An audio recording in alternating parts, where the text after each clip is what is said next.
When Aissata Camara was 13, she immigrated to Queens, New York from the West African country of Guinea. She fit in, went to high school and college in the city, and earned a master's degree at New York University. But there was a part of her life she told no one about, something she thought people here would not understand. She was subjected to female genital mutilation. It was very lonely because who spoke to me about it? No one. So you're here, you're carrying this big secret with you, and no one is there to help you. According to the World Health Organization, between 100 and 140 million women have undergone female genital mutilation, also known as cutting.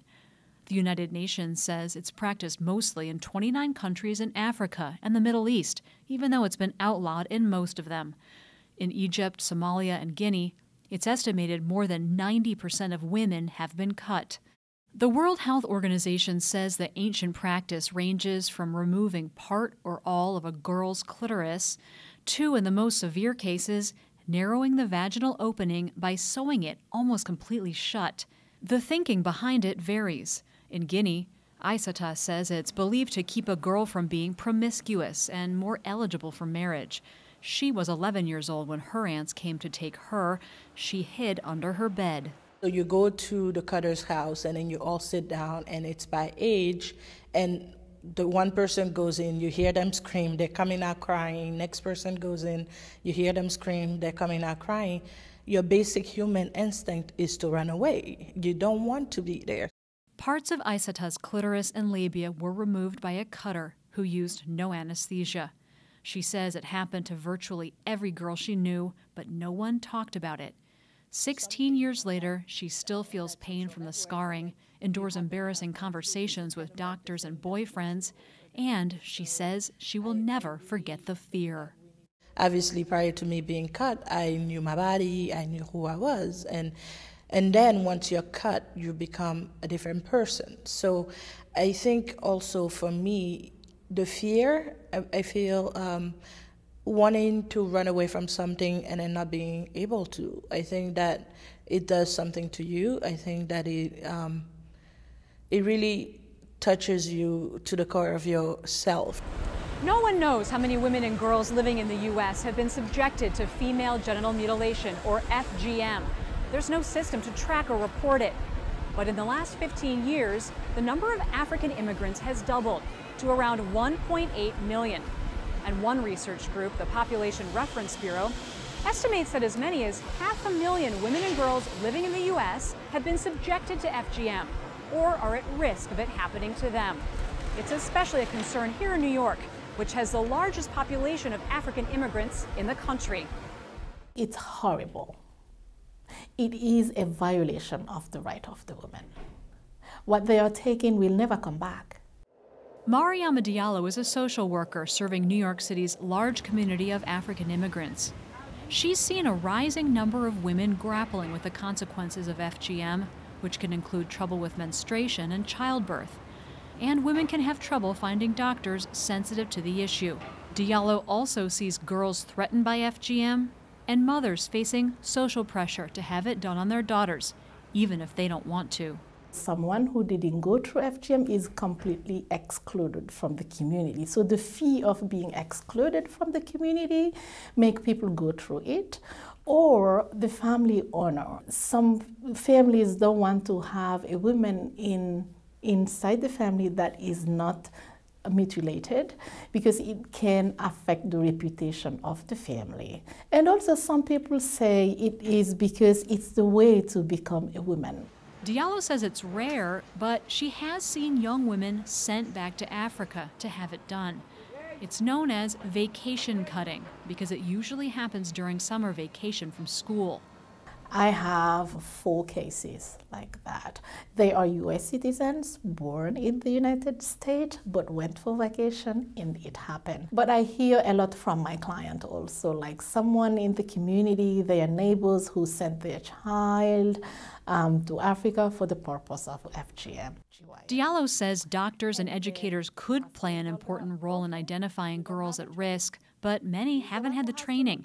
Diallo helped one client whose family planned to send her back to Africa to be cut. She'd tried to get help at school. And she went to school, she spoke with the guidance counselor who did not know what she was talking about. And the guidance counselor sent her back home. And I think if it was another case where the child went to see a guidance counselor, told the guidance counselor something as simple as, I don't feel safe, I'm not going back home, they would call the children's services. But with FGM, they see it as a cultural problem, so they don't want to get involved. And I think this is a serious problem because it is, it is a child abuse. No one knows about it. Congressman Joseph Crowley represents parts of Queens and the Bronx, both home to large immigrant populations. FGM is outlawed in the U.S., and in 2013, Crowley helped pass a law also making it illegal to take girls out of the country to have it performed. But there have been no prosecutions so far, and Crowley admits it's nearly impossible to know how often it actually happens. I think it is a sensitive issue, but we need to talk about it. Right now, there's silence. It just happens.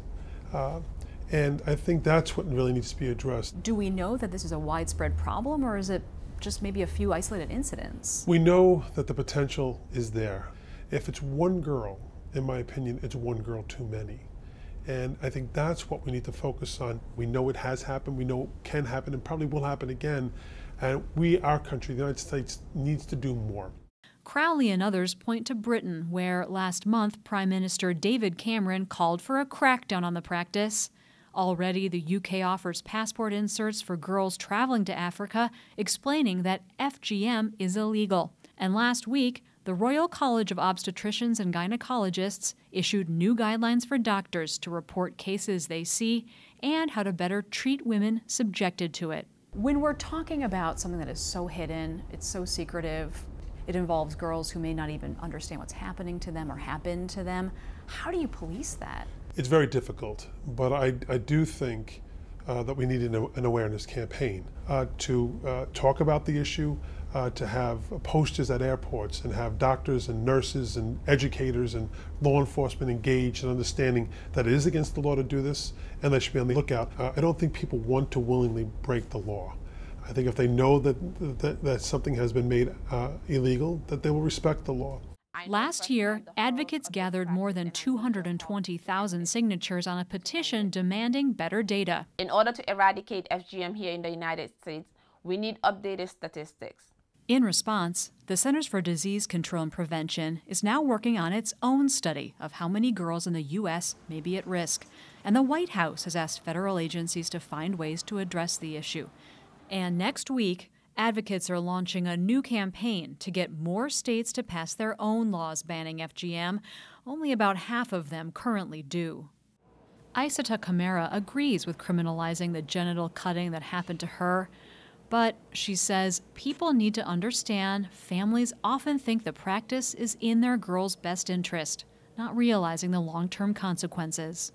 We need to stop looking at them as if they are barbarians coming from other places, and we have to respect people's culture, no matter what it is. And then from that respect I respect your idea of thinking that you're protecting your child.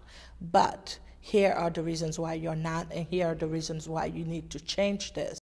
Aissata is speaking out about what she went through. She's launching her own group to fight FGM in the U.S. She says most people don't realize a problem that seems so distant could be hitting so close to home.